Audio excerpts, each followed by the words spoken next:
You've probably spent a Saturday on your knees digging these out of your lawn, stuffing them into a yard bag, feeling pretty accomplished about it. Here's the problem.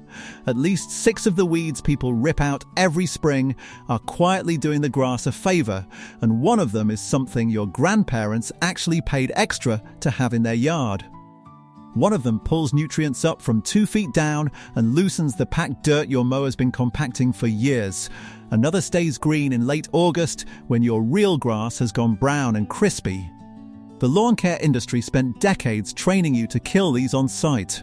So before you reach for the sprayer this spring, let me show you what you've actually been yanking out and why you might want to leave it. Let's start with the one you already hate, the dandelion.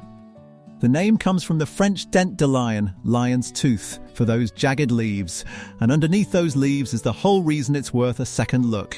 A dandelion grows one long taproot that drops anywhere from 6 inches to 2 feet straight down, far past where your grass roots ever reach. That root does 2 jobs for you at once. It punches channels through compacted soil, letting water and air get down where they couldn't before, and it acts like a pump, hauling minerals like calcium up from the deep subsoil and parking them near the surface, where your shallow-rooted grass can finally use them. People will tell you to leave dandelions to save the bees. The truth there is a little more careful.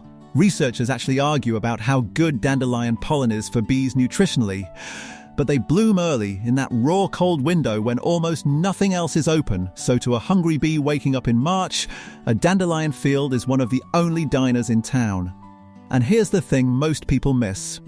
A yard full of dandelions is usually pointing at a problem you already had. They move into turf that's thin, packed down and starved.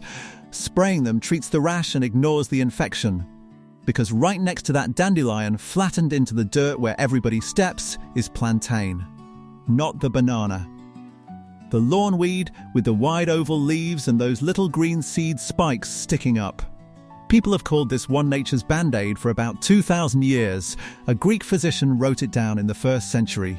Crush a fresh leaf, and the juice has been used as a folk remedy on bee stings, mosquito bites, scrapes and splinters, and the leaves are edible and loaded with nutrients.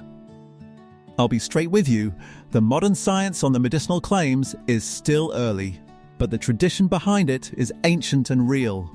Here's the part that actually matters for your lawn though. Plantain loves compacted soil. It shows up exactly where the ground is packed down hard, on footpaths, under the swing set, where people park a car on the grass. So a patch of plantain is a free soil test. It's telling you that spot is suffocating. Yank the plant, and the bare compacted dirt is still there, so it just comes back. Loosen and aerate that soil instead, and the plantain loses interest and leaves on its own. Plus those seed spikes feed songbirds straight through fall. So far these have been the tough, scrappy survivors. This next one is the opposite. It's the one that quietly turns your lawn into a butterfly nursery. Wild violet.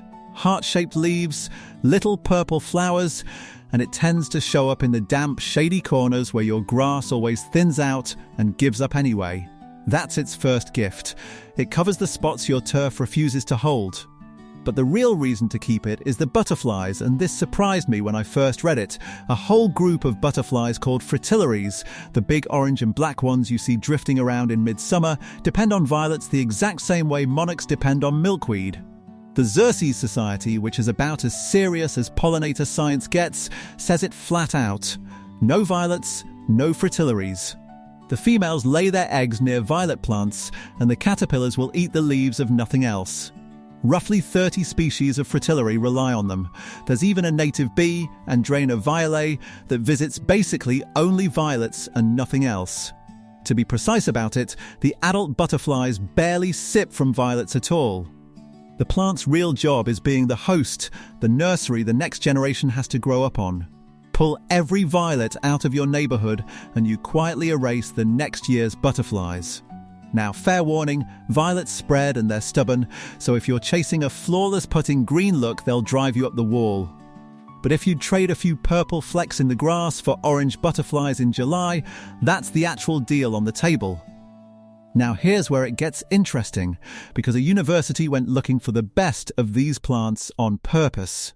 The University of Minnesota spent years developing something they call a bee lawn. They trialed 64 different flowers to find the rare ones that could survive being mowed and walked on and still bloom low to the ground. Out of all 64, only 3 made the final cut. One was clover, and we'll get to clover, trust me. One was creeping thyme. And the third is a little plant almost nobody can name, and almost everybody has mowed over 1,000 times. Self-heal, Prunella vulgaris.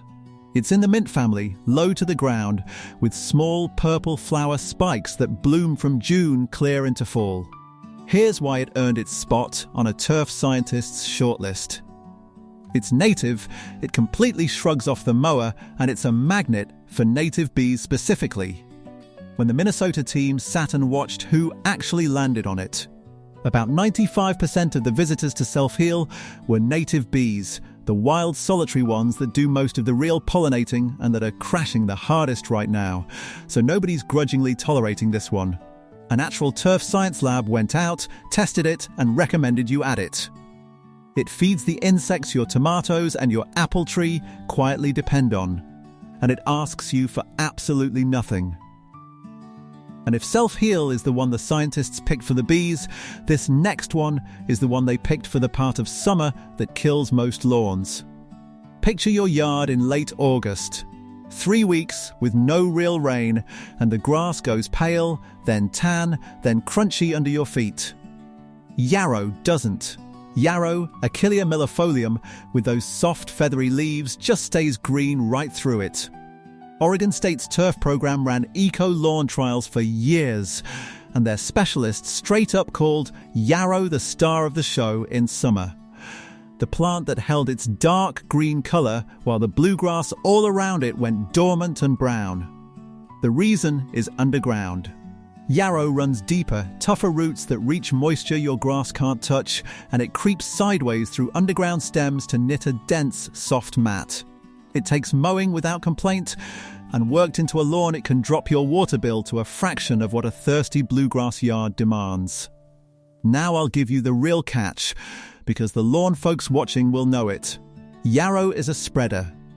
That same toughness means it'll wander into your flower beds if you let it, and a few regions consider it too aggressive, so it works best blended into a lawn rather than planted as a solo carpet, and you keep it honest by mowing.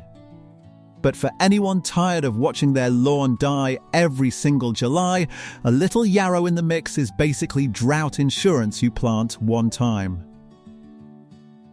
Which brings us to the last one.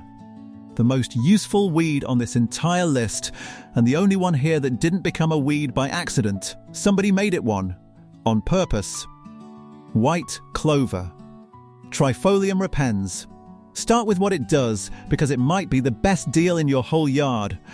Clover is a legume, and legumes pull nitrogen straight out of the air and lock it into the soil using bacteria that live right in their roots.